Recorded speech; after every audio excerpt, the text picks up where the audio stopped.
me, whether it's the narrative is left or right, I don't particularly like the.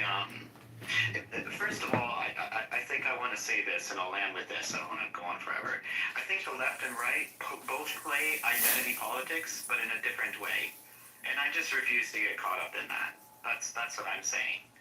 I have my independent self, and that's it. I can only represent who I am. I'll just say this real quick. As far as the white thing and guilt, that's a much larger conversation, which I won't really get into like that. It's not about making you feel guilt. I don't think that the genuine part is about making white people feel guilty. I agree. I agree with you, JJ. You just said that people who go on college campuses and say things you don't like should get shot in the neck. I did not say that. Okay, so here goes like when we try to spin something. I didn't say that. I'm not taking the bait. Don't misquote him, please. Don't, whoever, don't misquote JJ. He did not say that. I never misquoted anyone, so pass the mic. I'm not talking to you. Whoever said that JJ said that you should shoot people on college campuses was lying. And I just excoriated somebody for lying to this room, so don't you go ahead and do it, please. Pass the mic, I'm not lying. Yeah. So just to be clear, if you need to hear this, because it's really weird because we don't ask this from Trump's administration, but I will do this because I'm way better and more elevated than him and educated. I disavow what happened to Charlie Kirk. I think it's disgusting. There you go. It's terrible. However, that doesn't. We're not going to do this revisionist historian, thing where we try to completely reframe and recharacterize and sweeten like the message of Charlie Kirk, which from what I have witnessed with my own eyes was overwhelmingly divisive, racist, and misogynistic. So there we go. Both sides of it. Yeah, so your characterization of Charlie Kirk's state. There's also I just want to add one thing to JJ. There's also this acting like the guy was Cicero. I mean, he was kind of a carnival barker and kind of bullied students with like rhetorical games. Like I didn't. When he died, people acted like he was this golden tongue. I mean, like say Kirk. I didn't hate Charlie Kirk or anything, but I mean, yeah, I think he did say some amazing. Well, Scott, I'll respond succinctly to that. Very. He didn't say it well. He didn't say it well. Okay, so Scott, I'll respond very succinctly. I have never said that all the clubhouse leftists want white genocide, and that's why they say what they say. But we note the fact that some clubhouse leftists are trying to claim that whites as a group are guilty as a prelude to genocide. I will post links to a prominent clubhouse leftist saying his real goal is to promote white genocide. And the way to promote white genocide is to invent lies like whites should feel guilty about this, whites should feel guilty about that. And I'll land my plane here, when people on Clubhouse say whites as a group should feel guilty, it is a prelude to extermination of whites. I will respectfully post links proving it. Oh God, that is just insane. What the hell? That's just nuts. So wait, we're going to set up concentration camps for whites? Nobody wants the genocide of white people, and the people that do get disavowed by the people on their side all the time because what they're saying is fucking crazy. Yes, Marshall. Like, that's just insane. Come on. Yeah, it's really important to ignore the most extreme points of view, the outliers. They get the most airtime, but it's completely insane, and it's very divisive. Yeah, but just to round about the point with the thing, I do think that it's a separate conversation in terms of like the media and the this particular agenda by Trump's administration to reframe history in order to absolve our ancestors in this country from the atrocities that they've done. It's like people are complicated. Have they done, nobody's perfect, nobody's angels. Yeah. But we're not asking, at least in the black community, from what I can as a black American, I'm not asking for guilt. I'm asking for acknowledgement and the truth, and to maintain that despite people's feelings. Because if we're going to talk about, people or LGBT community's feelings, let's not spare, Christian white people's feelings or their children's feelings. Feelings are the whole story, JJ. Tell the whole story. And why are you feeling guilty? It's a bad Just tell them. Exactly. And then, your guilt is your own. Don't feel guilty.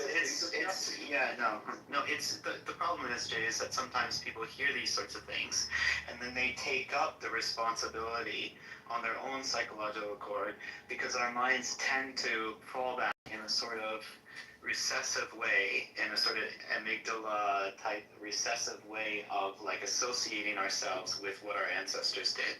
And there's no reason to do that. There's absolutely no reason to do that whatsoever. Just in the same manner, like JJ, if your father did something horrific, nobody should ever hold you accountable for the things that he did. How is that possible? I agree. And I think we haven't crafted the narratives carefully enough, or articulately enough, or nuanced enough. But the media, whether it's coming from the left side or the right side, they love to troll us. They love to make us feel bad and divide us. So you can understand when people say, "Oh, I feel guilty for what my ancestors did." It's kind of a natural human reaction, but I guess what you and I are saying is that they don't have to feel that way. History's fascinating. It's very complicated. I love it, and we should study it accurately. Yeah, and I think it's also... Let's be clear that the source of a bunch of new history that is lacking in evidence and heavily editorialized through a very modern lens is not the right now. The vast majority of the social sciences that are spitting out bullshit that's very easily debunked is coming from the left in order to justify the I don't think narratives that's what JJ is actually asking for. I don't think JJ is asking for some Lilliputian tale of, that's not the right way to use that word, some lily white tale about America. And he's not asking that we just say the bad things. He's asking that you tell the good, the bad, and the ugly. Which means that, for example, when telling the story about Stonewall Jackson, you have to admit that the guy was an ardent Presbyterian, devout. But he hung 9 people. How are you a devout Presbyterian who follows Calvinism and loves the Lord, and then you own 9 people? How do you do that? And those questions have to be asked. As a former Presbyterian, I take offense to the word ardent or enthusiastic. Presbyterian. Nobody realizes that's the most Presbyterian joke. Exactly. This is like an ardent Presbyterian. Presbyterians are not ardent. Once you become ardent, you become a Baptist. I was listening to you. Is it your position that there are no ardent or passionate Presbyterians? No, absolutely not. I deny it. Yes. Marshall, I was listening to you, but there is no, especially I would say from 2000, I don't know, maybe 12 to 2020 in particular, there was a lot of really toxic, anti-white, anti-American, basically trying to completely do the opposite of whitewash, but make it seem like there was nothing redeemable about us, and that we were. It was basically to erase, and they went as far as to try to basically say look, just white people being around are bad. What? Well, okay, so that's Pepe. Yeah. Way too liberal of a direction. I think people too often want to tell the bad things and not the good thing. But again, that's not what Jay was asking. Jay was simply asking that you just tell the story, right? The good, as I said, the good, the bad, and the ugly. And his answer to that was yes. That means you tell the whole thing. It doesn't mean you be un-American about it, right? Jay's not an impartial narrative. The way he... Hold on. The way he characterized it if you wanted, but he's just asking that you tell the whole story. That's not a big deal. When I tell history, I tell the whole story. Why not? He didn't accurately represent the views of MAGA that he disagrees with. He took an extreme. You said that MAGA voters in America hate all immigrants, and then you went on to list a number of countries, assuming from the shithole countries list. Right. Manuel, there's no You said, shithole no, countries, bro. this is not a dislike. This Yeah, is there are some a shithole virulent, dangerous hate I call it MAGA has for all. not optimally They functioning. do. Not all Republicans. And That's not all not Republicans are MAGA, but put it this way. When you have the KKK, Proud Boys, all of these people who are, chanting MAGA, who are saying that, Where? Jews will not replace us, who are saying that, people are poisoning the blood of the country, or that was Trump too. I get them conflated because they have the same rhetoric, that are saying that if people are eating cats and dogs, that was against Trump. And are Why are you talking about feds in Charlottesville? As if they're... This conversation is devolving into generalities and extreme examples. Yeah, no, but the whole point is that it's really weird because one thing that I never like to do is downplay people's intelligence. I feel like that's very few when people do that. So I do think that that people in this room really have enough intelligence to understand what's actually happening. No, bro. Let's not act like we're oblivious. No, you're at such a high level that we're not actually able to breathe up here, and we're gonna need you to bring this thing down to. So what I'm saying is that. We might legitimately disagree though, JJ, about what the big picture is. And that's fine. But I think that we need to accurately, because especially if I'm being criticized for accurately depicting something, then we also do need to acknowledge what's actually happening in terms of this very racist, culture of, I believe that, Trump and this administration is largely responsible for, and has been ramping up, about basically anybody who is not white, lily white, commercial use. I feel like in this country, because the only immigrants that Trump and people seem to is the white South Africans. By the way, everybody else is not welcome. in the words of the great Lindsey Graham, Trump was a race-baiting, xenophobic, religious bigot. That was JJ, we let almost 1 million immigrants into this country every single year. That's more than any country on the planet or any country in human history, and most of them are not white. So I'm sorry, but your premise does not hold up. No, that's not what I'm saying. What I'm saying is that there in terms of MAGA, what Mandel was saying, seems to be a very angry, very robustly racist pushback against that. And then when we comment on that, then it's like you're saying you're Let me ask you this. I have never heard anybody say that they're against legal immigration. The president says he's in favor of legal immigration. Most of the legal immigrants are not white. Listen, we need immigration. We have a sub-replacement birth rate. So if we want the population to decline and with it the GDP, we're going to need immigrants. We've always needed immigration, by the way. It's one of the secrets of our country's success. In fact, we're very not racist, which is, I think, we're a shining example to every other country in the world and every other country in human history. We're the ones we didn't start slavery, but we're the ones who ended it. Right, but that's why we need to keep that same energy in this current climate, and we can't be saying things like,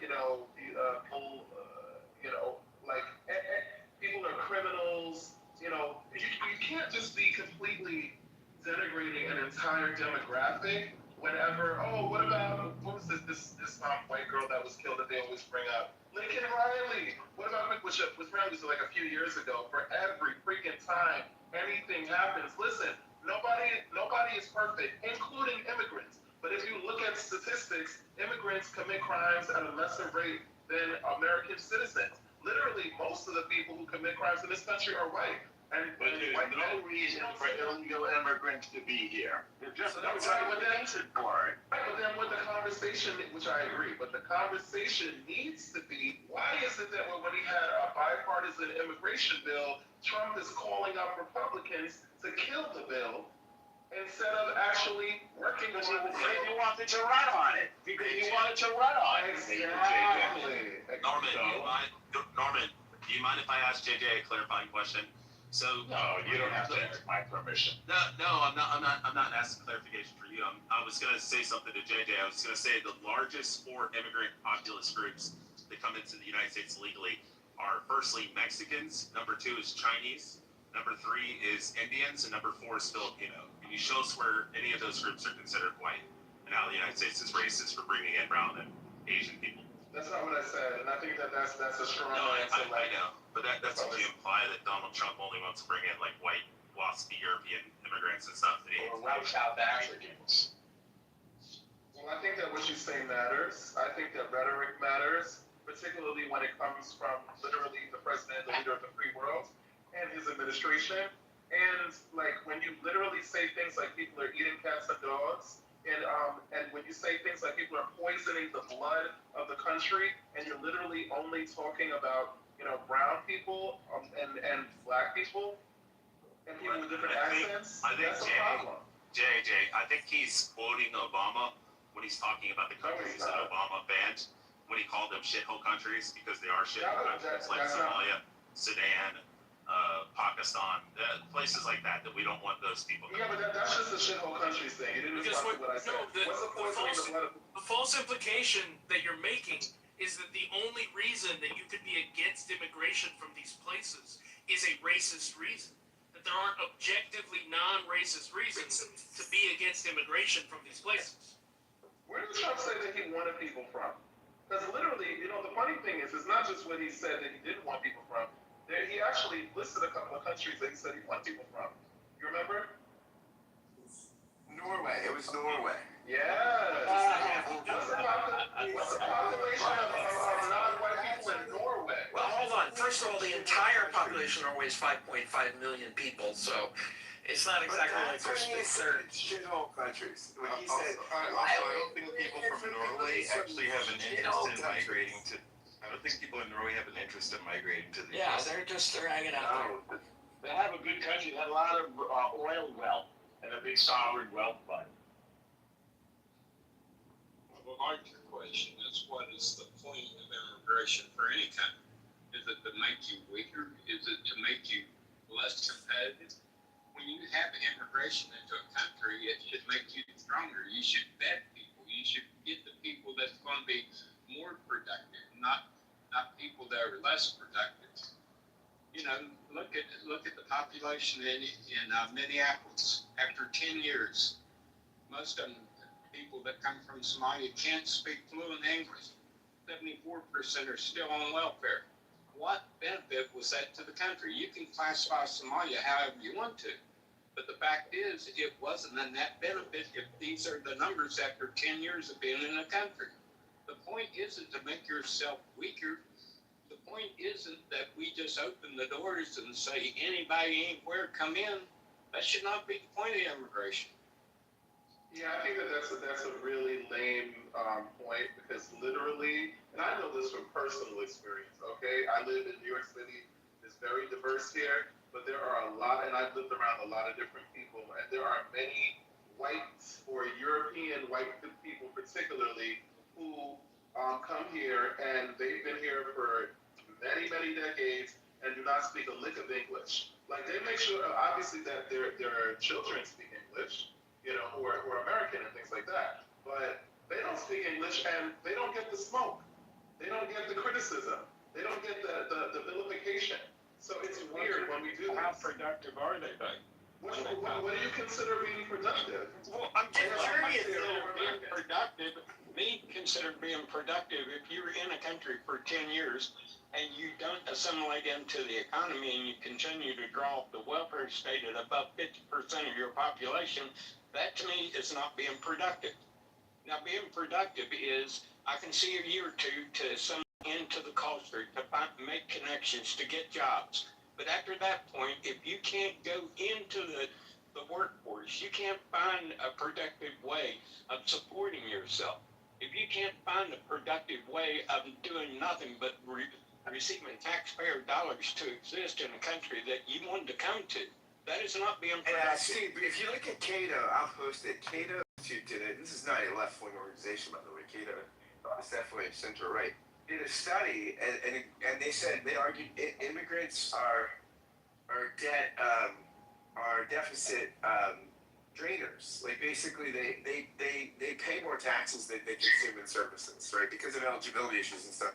So immigrants don't drain on the deficit. By and large, they don't collect as much welfare benefits and things like that as people that are native born. I mean, that's just Well, they're not. yeah, that's on the whole. He was focusing on one group in particular. Yeah, Exactly. Which is my whole point. But the Cato Institute is also a bit highly biased. I mean, they're the one group on the right that has always been open borders. I'd have to look at the study, but something tells me that it's probably been there's probably been several rebuttals to it. Scott, my point was not to the whole group of people that's coming in as immigrants. That's not my point. I'm saying that if you find that certain countries or certain population groups are not beneficial, Demographics. it's up to you as a government to kind of weed out the people that's going to be a drain to Yeah, that's fair. Yeah, that's fair. I would, like, if I were in Europe, right, I would not take in as many Muslims from illiberal countries that come in not understanding free speech, not understanding they don't have the right not to be offended. I think that's the problem, right? I mean, absolutely, Steve. I think that you have to manage immigration sensibly. Absolutely. Yeah, and you can't attribute being kind of aware of what's going to make you better and stronger as a nation, and lay it all at the feet of some kind of nefarious, underlying, overarching gotcha program that's in place. I mean, you could take anything, any form of demographics, and weed out whatever you want to, and assign any nefarious action you want to. But that's not the point. And you know, what about the American people that has to bear this burden? The American government is formed for the benefit of the American people. The American government is not formed for the benefit of every Tom, Dick, and Harry from every part of the world. That's not their function. They represent us. They don't represent someone in Afghanistan. They don't represent someone in Somalia. We elect them to represent our interests. See, then that gets weird because we literally, if we're gonna apply that criticism, we gotta apply that. And Norm, I love you, but I'm not a fan of this war, and I feel like we need to keep that same energy when we're talking about entering in foreign affairs, even with our allies. Because at the end of the day, if you're talking about we elect them to represent our interests. This war, largely the American people do not support and have never supported. So why is it that we're spending all this taxpayer money on the war? You have the same scope for the war. But that doesn't mean that doesn't support your interest. Just because you don't understand all the details of the foreign affairs or the foreign interactions as a normal civilian or citizen does not mean that it does not benefit you or is not in your best interest or even the global interest, right? Because the State Department does not have the right or responsibility to inform every citizen of everything that's happening in the world around it.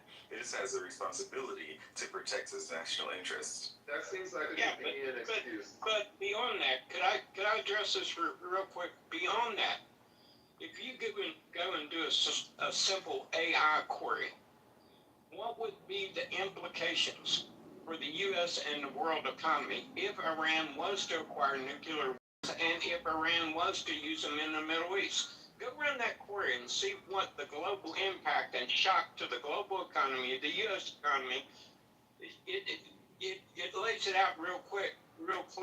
Okay, let's be clear. Nuclear weapons are acquired to not use them. It's all about deterrence. The Cold War taught us that. Well, with the Iranians, I tend to disagree because they have a belief in the Twelfth Mahdi, and in the Twelfth Mahdi belief system, it's part of their eschatology that the more chaos and havoc that they can wreak that they can force the 12th Almighty to come back to earth and she out dreams are realized. So someone Yeah, I'm familiar with the 12er philosophy. It depends on if you're talking about 7ers, 12ers, or 11ers. Or even But don't worry about the religion. Don't worry about the religion. Steve, let me ask you a question. Obviously, the previous MOU is off, right? But to remind me, to my recollection, that didn't have really anything in the nuclear. That didn't prevent Iran from getting closer to nuclear. Remind me.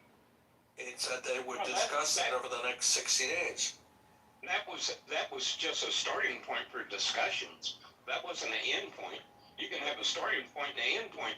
But the larger issue is, let's look at what they've already done and their proclivity to do it. Hezbollah. They've destabilized Lebanon. The Houthis. They've destabilized their relationship with Saudi Arabia. They wreaked havoc in Iraq. This is their track record as a group of people. Now you take that same group of people and give them a nuclear weapon. Does it bother you, Steve? I agree with the end goal, right? Iran cannot have a nuclear weapon. They need to stop being a state supporter of terror. Do you think that the president made the case to America? No, I think he was framing it in a way that I don't think he felt that he had the political support on Capitol Hill to fully articulate what needed to be done in a comprehensive way. I think he kind of framed it. He smoothed the rough edges off of it to make it politically palatable. It's not going to be political. What do you do with the idea? I mean, JJ makes a good point. This has never been a popular. Again, I want to be clear. I'm not supporting Iran. IRGC, none of that, right? Is it working? Is it working? And I don't know if it's working. Is what I spent $4.50 for gas. Here's the problem. Though. The reason it's not working is whether it be in sports or war, you want to make your opponent play from a position of weakness. Playing volley or ping pong with missiles across the Strait of Hormuz is not an advantageous thing for us. What would be advantageous? It plays to their strength. Yeah, they don't have to worry about anything other than lobbing missiles at some of our partners, or occasionally lobbing a missile at our base. What would be advantageous to us, and what we don't have the political will to do, is to go in and take Carg Island, go in and there's another island. Pardon me? No, I mean, you got to, war's the messy thing. You got to go in and apply the pressure that's going to put the boot on their neck and make them say, I can't take any more. Yeah, see, the thing is that Iran doesn't work that way, and that is the complete narcissism of somebody like Trump, who thinks that he can just bully his way around everybody, and everybody's just going to submit, like it's some sort of weird sexual, like, fetish domination shit. It doesn't work that way. Iran has been, first of all, listen, let's just be clear, because we do this thing with leftists. I'm obviously very fully aware of Iran and it being a threat. However, this is not new. I keep hearing this talk about, well, we've been in a war, which they never said this shit before Trump. We've been in a war for 47 years. Okay, fine. So this is not new. They have known about Iran. The government, American government, has known about Iran for several decades. They've come, and we've tried to do this thing before in previous administrations. They've all said no.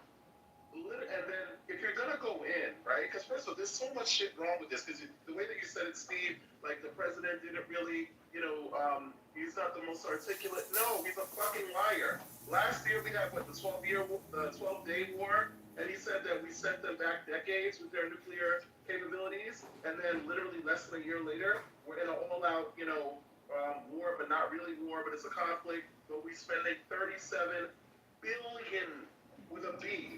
$1 billion of taxpayer money. Trump is not spending his money. He got money. He's got plenty of money, right? This big guy. He's not spending his money. Okay, he's spending our money. So yeah, he needs to be very, very clear with the way that he does it, because it's reckless, and it's abusive, and it's disrespectful to every taxpayer and American in this country. That's not really true. You as a taxpayer, as an individual taxpayer, don't get a say so in like how the government operates the money that it collects in taxes. Shy, that's okay. Shy, you're doing something that's weird.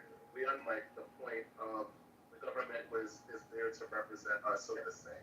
I mean, I don't know why you're talking. They really don't. No, No, well, he you gotta means- say Jay, every he 4 means- years. He means Henry David Thoreau. Henry David Thoreau is a philosopher, as you know, of the War Department during the Mexican-American War, withholding taxes that would have gone to the Mexican War, and he said he wasn't. He wasn't a. Essentially, he was the earliest version of a conscientious objector, who was just like, the war is wrong. We shouldn't be invading Mexico. We shouldn't be taking their shit. Yeah, well, the IRS didn't exist then. Not the IRS, whatever taxing entity was available, whatever revenue service. The letter gets written, he gets a letter written back to him, which says, Mr. Crow, we understand what you're saying, but you don't get to direct where your tax money goes. Sorry, sucks. And I think that's what Shai is talking about. Yeah, but I think the Shy is very, very smart. So you understand that the sentiment behind what I'm saying is what's important, not just the technicality. When they're collecting taxpayer money, by in definition of our investment and them representing us, of course we get a motherfucking say. Are you serious? We get a say. They're spending our money. When if they want to go in there and spend their money, Trump has this whole crypto grip, and everybody's making money, and he's this big, businessman. Go spend your fucking money, and then American people will shut up. But if you want to spend taxpayer money on this, or the fucking ballroom, or the fucking dirty ass, reflection pool with the algae that he has, yeah, we're gonna have a say, and it's not gonna be what you like, Trump. I mean, look, people will definitely make their voices known. Call their congressmen, call their senators, make sure the dispersing agent, knows you're upset about it. Yeah, look, Congress holds the That way purse. they do exactly what you want. Congress holds the purse, JJ. Call your congressman. I agree, but rage baiting on Clubhouse is fun. I think part of the issue with this, with certain attitudes, is that they don't really understand the complex realities of what certain things mean, right? Not to say that JJ doesn't, but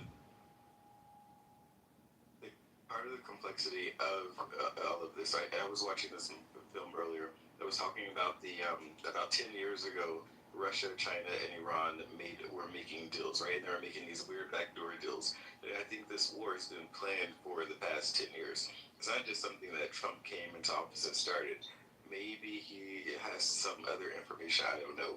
But it looks as if we start drawing the lines and looking at the weird history, obscure history that's been happening between certain parties over the past 2 decades, then it seems as if part of the war has been planned for quite a while. Well, I'd like to respond succinctly to our friend Shai.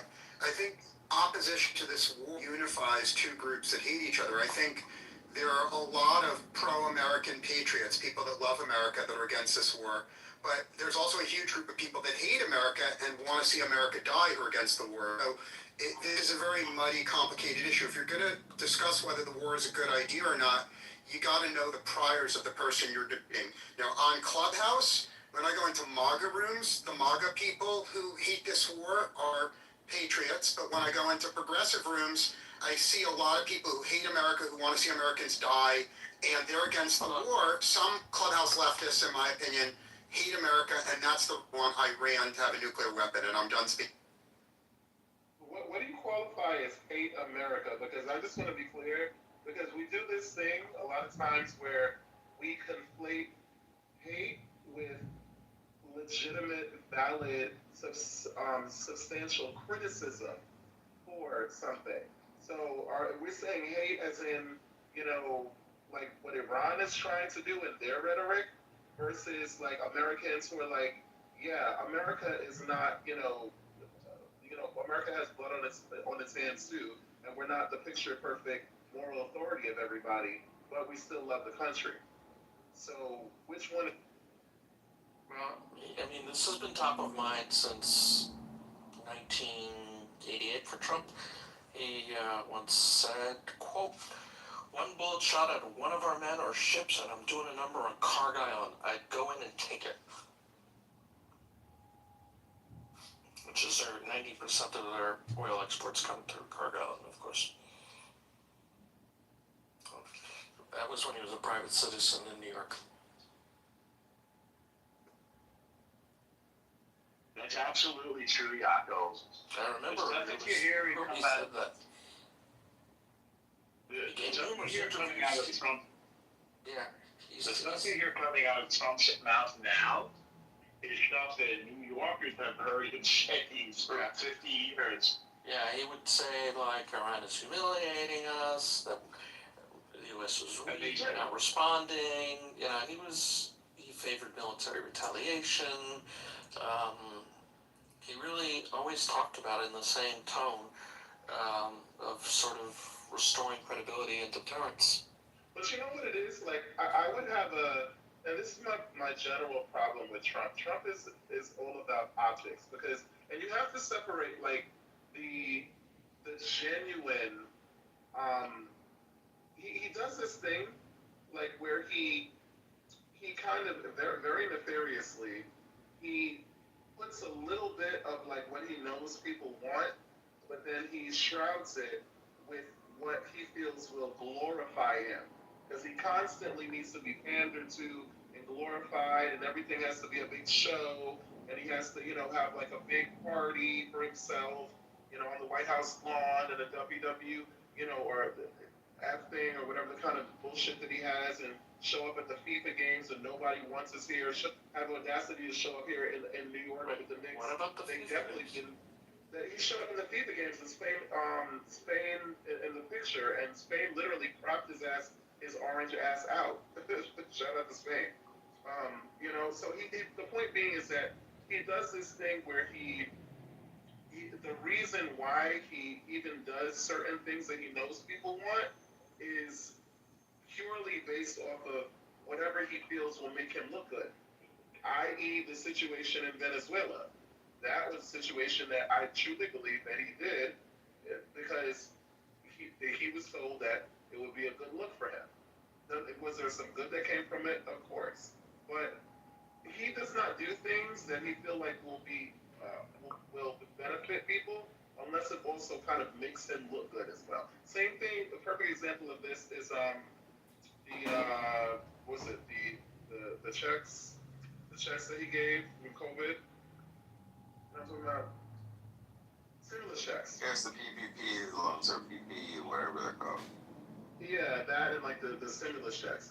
People call them stimmies and stuff. You know, so it's like obviously there needs to be you know, certain things done when it comes to like the wars. Because if he had my point is this, if he genuinely was concerned about, you know, the war and or not the war, the threat of Iran and certain things, there was a proper way to do this, i.e. listening to actual people, because Trump, who are qualified, because Trump has never been in the military, he has zero military experience, and he don't know shit about how to actually do these things properly and comprehensively. So what he should have actually done, to the grown-ups at the table who actually are experienced, and then he would have known that this was the complete wrong way to go about it. But that's not what he did. You know why? Because he always wants to put this show of force and brutality and strength, because that is his brand. His brand is brutality and force and abuse and grabbing by the pee and I'm this alpha male and all this bullshit. That is this performative toxic masculinity. That's his brand. So he always has to.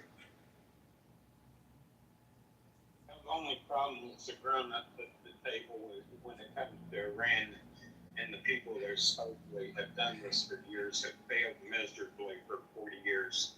But the track record of the grown-ups and the diplomats and the people with so much experience has yielded nothing. So that's their track record. Look, That's just like a weird. That's kind of a weird thing to say because he's the commander-in-chief. He wasn't the commander-in-chief then. So if he's a commander-in-chief, then obviously he can galvanize the grown-ups at the table to actually do something.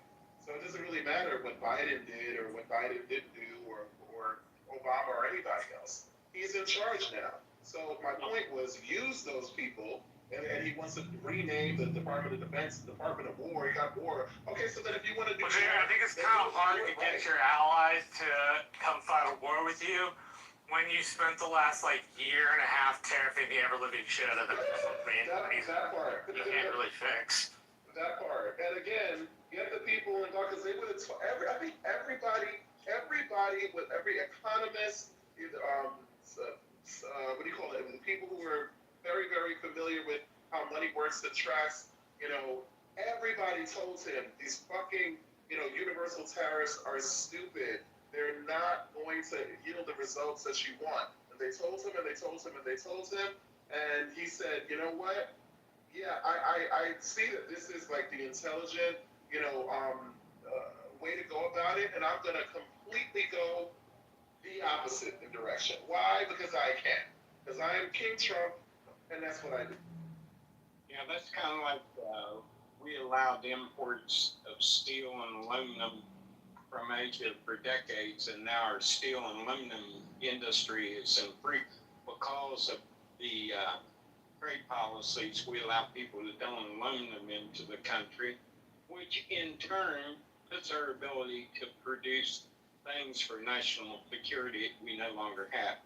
We've done the same thing with electronics. That's why we have this thing with China, because the people that was running the fabrication labs that used to be in the United States shipped them all over to Southeast Asia to make them at lower cost.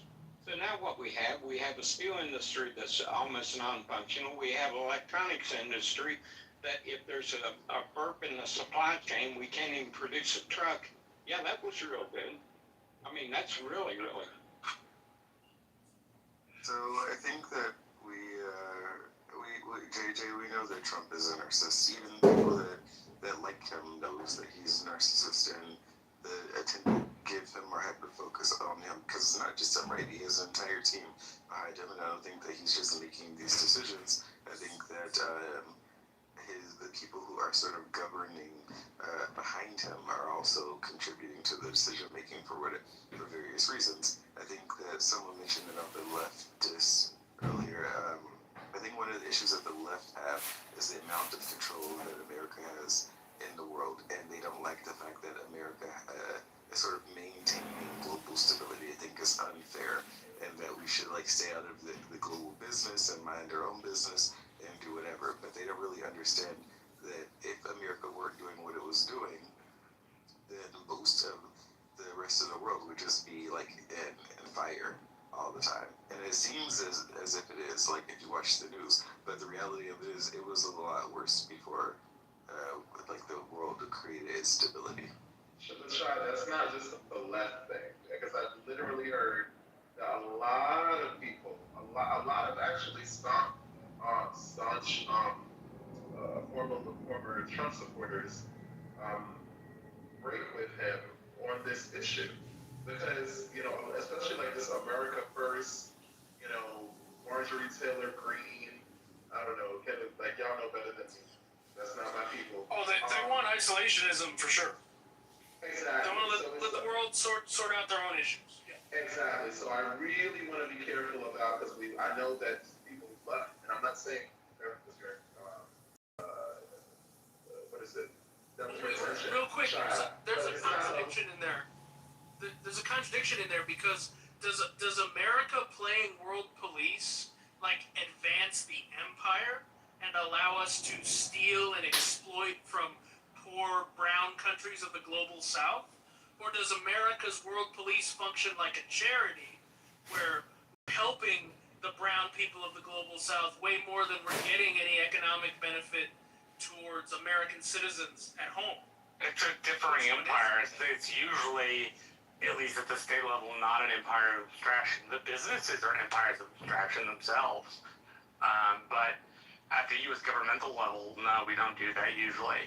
We flood the area with non-governmental organizations oftentimes. Right, but those NGOs, right, they enrich shareholders, right? They enjoy the protection of the United States legal system and United States military, right, back at home. But they don't actually, like, in tax. They're not extractive of resources in the same way that the British were in India. No, they're not. I think you could still find ways in which America's empire extracts out of other people. I think that's probably true because all empires do that. The extraction may look a little bit different, but it's probably there because that's a characteristic of empires. People, and then goes and gives the global. Well, I'm saying not just out of the American public. I'm saying there's got to be a way where it extracts out of other areas, right? Because empires extract. Maybe the way it's doing it is it's functioning like a G Diddy company, and like it's a business, right? And that is with like the Dutch Empire to the American governmental apparatus.